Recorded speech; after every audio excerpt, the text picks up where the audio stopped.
Hello, everyone. Welcome to today's live broadcast entitled Scale Your Lab's Output, a small footprint, repeatable LC solution to do more with less. I'm Jeannie Lanky-Northrup, Senior Custom Content Manager with LCGC. I'll be your moderator for today's event, which is presented by LCGC and sponsored by Extend. I'd like to share a brief statement from our sponsor before we begin with today's webcast. Extend delivers advanced liquid chromatography solutions, including the Extend Focus LC, Autofocus, InFocus, and Focus Array. These robust, easy-to-use systems provide near real-time, accurate data with a small footprint while reducing solvent consumption and operating costs. You can learn more if you visit extendcorp.com. Before we begin with today's broadcast, I just have a few important announcements to make. First and foremost, this webcast is designed to be interactive, and so we encourage you to ask questions to our presenter throughout the event. You can submit any questions you have to him by typing them in the Q&A box, which is found at the bottom of your video player. You can enlarge your slide window by clicking on the small icon in the bottom right corner of the media player. Please note, however, that all slides will advance automatically throughout the event. If you do happen to experience any technical problems viewing or hearing today's presentation, please click on the question mark help widget that you see located in the top right of your presentation window. I would now like to introduce today's speaker. We are pleased to be joined by Dr. Samuel Foster. Dr. Samuel Foster completed his PhD in pharmaceutical chemistry just recently from Rowan University. Congratulations, Dr. Foster. Dr. Foster's research has focused on the development and application of capillary scale liquid chromatography instrumentation. He currently works at Extend as an application scientist, where he's focused on the development of chromatography workflows for a variety of analyte classes, some of which include oligonucleotides, monoclonal antibodies, and drugs of abuse. So again, Doctor, thank you so much for joining us today. We're looking forward to your presentation. Feel free to go ahead and get started. Thank you very much for that generous introduction, and I'd like to thank everyone for attending today. I'm Dr. Samuel Foster. I'm an application scientist here with Extend, and we're going to be discussing ways to scale your lab's output using small footprint repeatable LC solutions, allowing you to do more with less. So to start out, I want to give a discussion on some of the platforms that we offer for capillary scale liquid chromatography. Then I want to move into the growing need for repeatable instrumentation and start to define sort of the repeatability metrics that we want to achieve. We're then going to look at both intraday and inter-day repeatability studies, as well as injection carryover on some of our newest auto samplers. So to start off with, Extend offers not just our portable Focus LC, but we've grown to now offer the smallest full stack system in the industry. We have, you can see on the right there, an auto sampler on top, the full HPLC in the middle, and a diode array detector at the bottom. Now, this is not only a small form factor LC, it's a capillary scale LC, which means considerable solvent savings, which we'll get into and quantify a little bit later. On top of that, we also have lower sample volumes needed. And so this allows for not just smaller chromatography to be performed in more instruments per given bench space, it also has savings and benefits in terms of sample consumption and solvent consumption. So to start off with, I want to take a look at the key HPLC, the Extend Focus LC. This is a gradient system capable of achieving pressures of 10,000 psi or 670 bar, which is well in range for most, if not all, commercially available columns. We have a 10-hour battery life, so this is a fully portable system. You can carry it around and move it from bench to bench. We allow for easily replaceable cartridges capable of fitting most commercially available columns. This also comes with a column oven and single wavelength LED detectors, allowing for really robust and customizable sample and chromatographic analysis. Additionally, we are able to carry our entire volume right here on the front. You can see those 3 vials on the front. That's your mobile phase and your waste. And these are only 15 milliliter vials.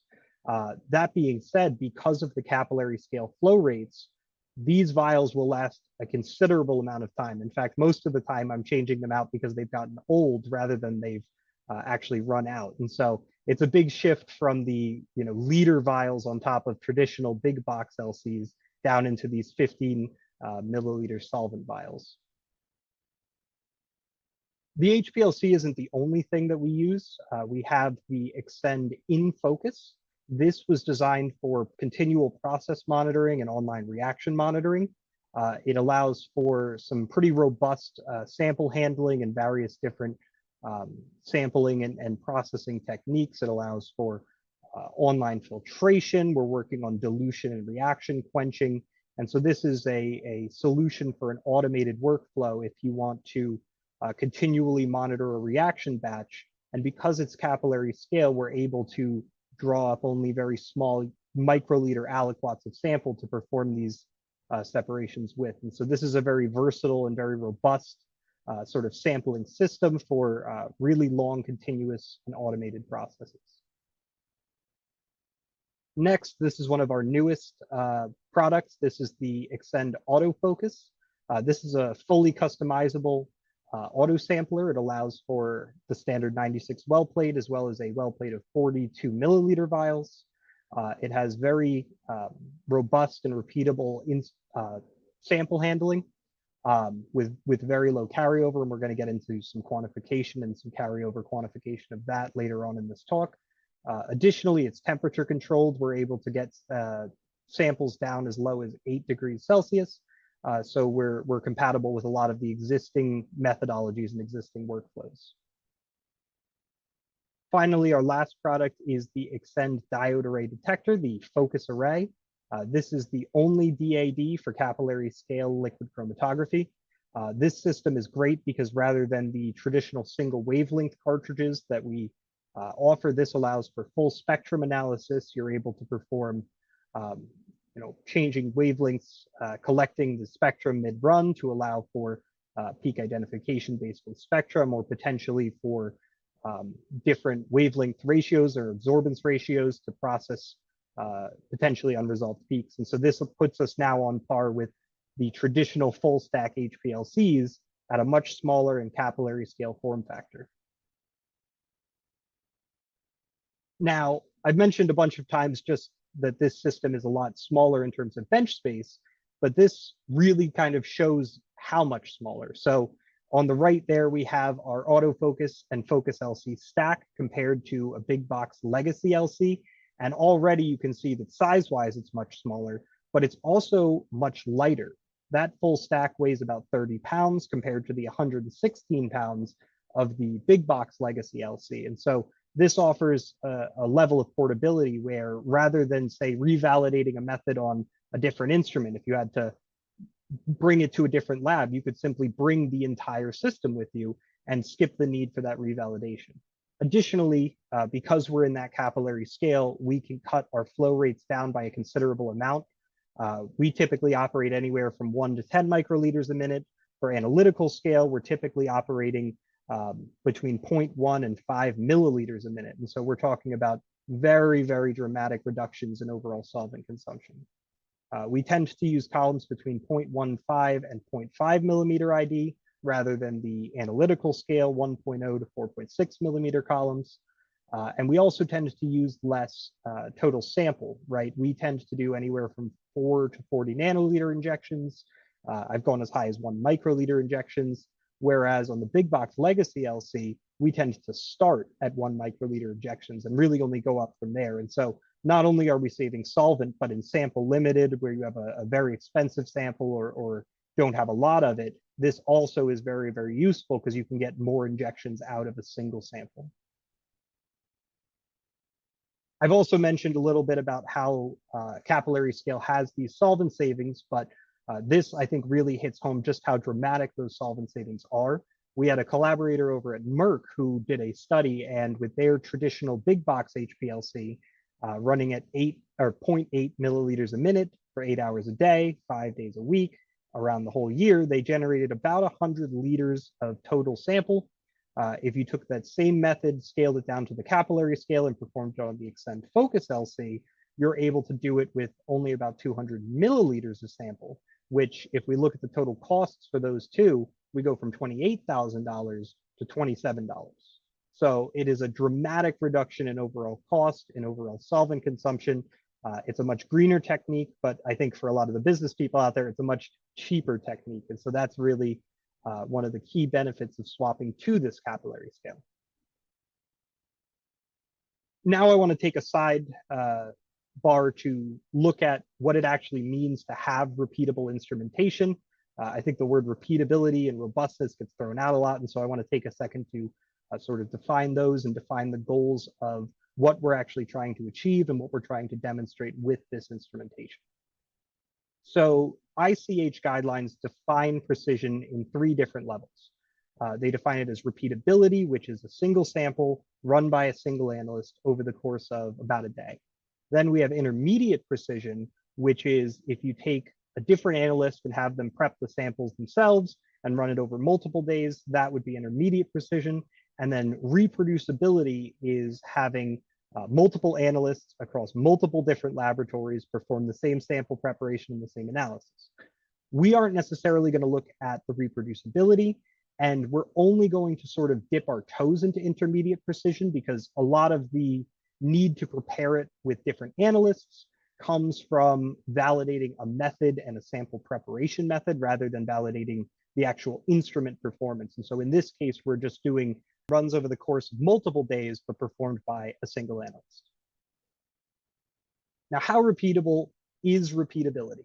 We want to always strive for the most repeatable data possible. But the reality is it kind of depends. There's no one size fits all solution to how repeatable your instrument needs to be. I've seen monographs that allow for 5% RSD on retention times and 25% RSD on peak areas. And I've seen sub 1% RSD monographs that require very, very high precision across all their peaks. And so in reality, a lot of it boils down to the analyte, the field, what you're measuring. And so there's no great solution. But that being said, the traditional literature values for what is repeatable is below 2% relative standard deviation for your peak area and below 1% relative standard deviation for your overall retention time. And so those are going to be the metrics that we're looking to stay below. And in fact, we want to be as low as possible. But if we're below these two, we really feel good about a lot of that data that we're putting out. Now we're going to take a look at intraday repeatability. So this is going to be that initial repeatability on the ICH guidelines. This is a single sample run multiple times over the course of a single day or a short period of time. So for this, we decided to use an Agilent Eclipse Plus C18 column, custom packed. It's a 0.3 by 100 millimeter column with 1.8 micron particles. We're running at 4 microliters a minute isocratically at a 60-40 ratio of water to acetonitrile. We're doing single wavelength detection at 255 nanometers, and we have an injection volume of 40 nanoliters, so a much smaller injection volume than what you would traditionally see. We also just elevated the temperature using our heated column cartridge to 35 degrees C, and we chose a sample of thiourea, acetophenone, propionone, and butyrophenone at 50 parts per million in a sample of 70-30 water to acetonitrile. Over here, we see a slight a single run representation of that chromatograph. But if we look forward, here we can see our 30 injection sequence over the course of a single day. What we're able to see is that across these 4 different peaks, so we see thiourea, that's our dead time marker. Then we see acetophenone, propionone, and butyrophenone. We're able to see that these are very repeatable. In fact, it's hard to sort of differentiate run to run because they all sort of just blend together into an individual peak. We're going to take a look at each one of these a little bit closer and break down their retention time and their peak area across this single day sequence. So starting out, we're going to look at our first eluter. The thiourea we're sort of ignoring because we just were using it as a dead time marker. Here with acetophenone, because there's chromatography going on, we decided that would be our first peak of interest. And what we see is we have a very low relative standard deviation on both the retention time and the peak area, comes out at about 2 minutes, and we have about 122 milliAUs per second. The relative standard deviation is well under that 1% threshold. And in fact, in this case, we can expect about a quarter of a second relative standard deviation through these different 30 runs. So it's a very repeatable solution. It really doesn't shift much, and the peak area is very maintainable. Looking over at propiophenone, we again see its retention time relative standard deviation is very low at about 0.13%. Its peak area is a little bit higher. We're starting to push close to that 1% relative standard deviation. Part of that does come from just minor fluctuations in how much sample we're loading onto the column and different detector responses. Part of that does come from the way we actually do integration. As your peaks get broader, you tend to start to lose small amounts of the edges. And so depending on how you define your integration thresholds, you do start to see slight differences in your overall area relative standard deviation. That being said, both of these are still well within our expected limits. We have well under 1 second of total fluctuation between these different peaks, and we're well below that 2% RSD for total peak area. Finally, with our last eluter, we again see a very repeatable 0.139% relative standard deviation for its total retention time. Our peak area retention, or our peak area repeatability, is just a little bit higher. Now we're at that about 1.5%, but that's still well within our 2% threshold.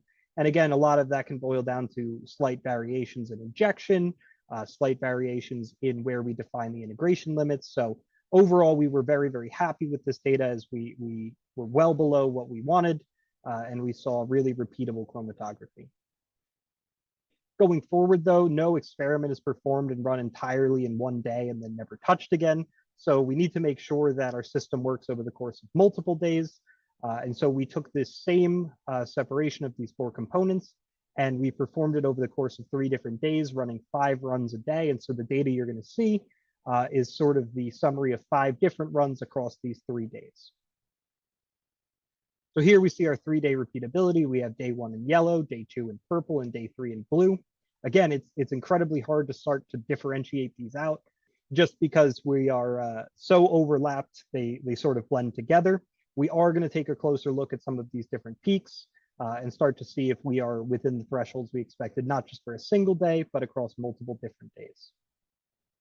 So for repeatability, we wanted to take a look at our latest eluting peak, because that one sort of had the most variance.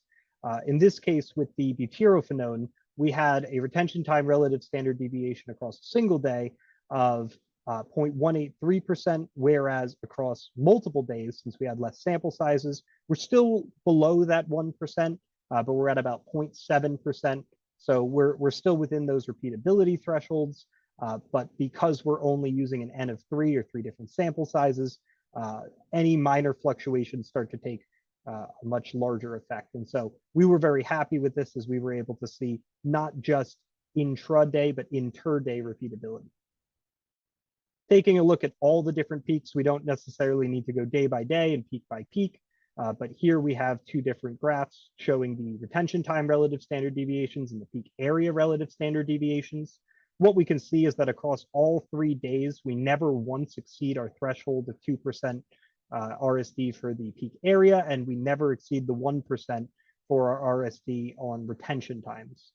This was really a great sign, because even on an off day where we're having very high RSD on some sort of peak, we never once break the thresholds that we were hoping to set. And so we were very happy at how repeatable and reproducible this was. Finally, I just want to take a look at some of the injection carryover. As I had previously mentioned, we have our new autofocus, a full auto sampler that is comparable to some of the big stack HPLCs out there, and start to measure and quantify how repeatable its injections are and how reproducible it has in terms of injection carryover, because that's a huge problem if you don't do it right. So I had previously talked a little bit about the autofocus. It is a comparable auto sampler to a lot of the traditional big box auto samplers. We're able to fit the standard 96 well plate or a well plate of 42 milliliter vials. We have a cycle time of about 30 seconds, which some of the fastest auto samplers I've seen can do it in about 15, so we're very on par. We have very good injection volume precision of less than 0.25%, which when you consider that we're operating with injection volume ranges between 0.1 and 50 microliters, it's very, very repeatable, especially with these small sample volumes. We do see a very small carryover of about 0.09% or less, which we'll discuss how that stacks up to the industry, but that's very good. So how this sampler works is we use a system of two separate needles. We have a piercing needle, which is typically metal, in order to puncture the vial septum. Then we have a sampling capillary, which comes out of that with a much narrower inner diameter in order to manipulate these smaller volumes.